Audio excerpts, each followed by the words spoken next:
Okay, so in this part we are going to be looking at the scripts tab.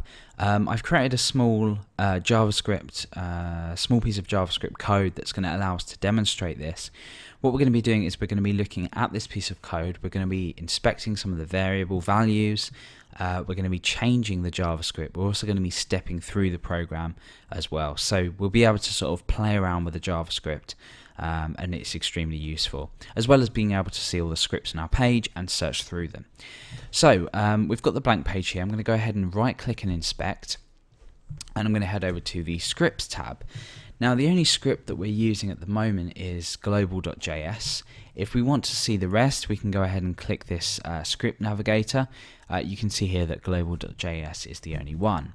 So let's go ahead and focus on global.js. Now first of all, what happens when we click on this click here? Well, we're getting this element by ID, so we know that when we inspect this, it's got an ID of click here. So we know that when we click on this, so on click, we run an anonymous function. We set a variable with the name shout to the value true, and then we alert out this value. So in this case, when we click on it, click here, it'll just say true. Okay, that's fairly obvious. So a simple 4-line piece of code. Now, what happens if we want to experiment with the behavior of this?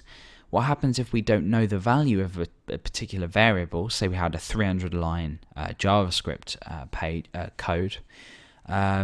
We would need to sort of dive in here and look at things in a bit more detail.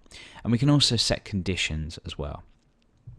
So the first thing that we're going to do is go ahead and inspect the value of these variables. So I'm going to go ahead here and click pause, and I'm going to click here. Now what's happened is it has stopped at this point on the page. So here we haven't clicked on anything yet and nothing's been set. So we're essentially paused on the first line. It gives us lots of information here, but we're going to be focusing on looking at these particularly local variables here. So the variable shout is undefined currently. We know it's there, but it's undefined. What we can do is step through this program, so we can step through line by line. So as I step onto the next line, shout's still undefined, but when we get to the next line, because of this statement here, it's been set to true. So now after we've finished executing alert shout, we know that when we step into the next, it says we have an alert box saying true, or alert dialog saying true, and then we're at the end of our program, nothing left to do. So we can actually go ahead and modify the functionality of our application directly. So I could go ahead, for example, highlight true, change this to false, and go ahead and save it. You can see we've got a little star here, so I'm going to go ahead and press Control and S, and that saved that. So what we can now do is I'm going to go ahead and, in fact, let's refresh and do this. So I've refreshed the page. I'm going to go ahead and highlight this, type in false, save that out, go ahead and click here. And that has changed our application. What we could also do is we could also say the value of shout is, Control and S, click here, the value of shout is false. So we can modify this in any way that we would normally modify it within our code.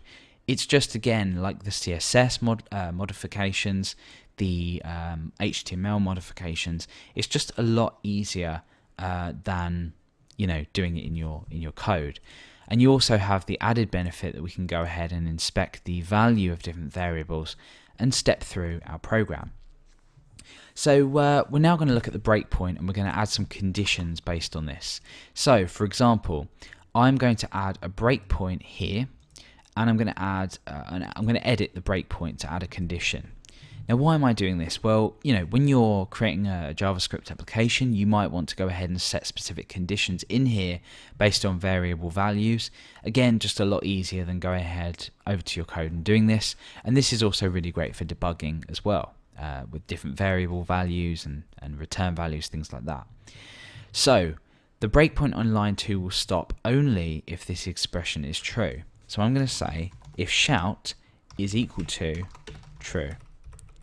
Use the triple equals.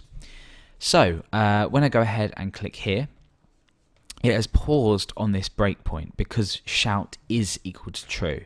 So we've paused on this breakpoint, and our condition, remember, is it will pause on the breakpoint if shout is equal to true, because shout is equal to true. So I'm going to go ahead and change this. Let's go ahead and refresh again. I'm going to go ahead and change this to false, save it. I'm going to edit the breakpoint, and I'm going to say only break at this point if shout is equal to true. Now, you've probably guessed it, when I click on here, it runs the script. There's no breakpoints. We haven't stopped at any breakpoints, and that's because the condition wasn't met.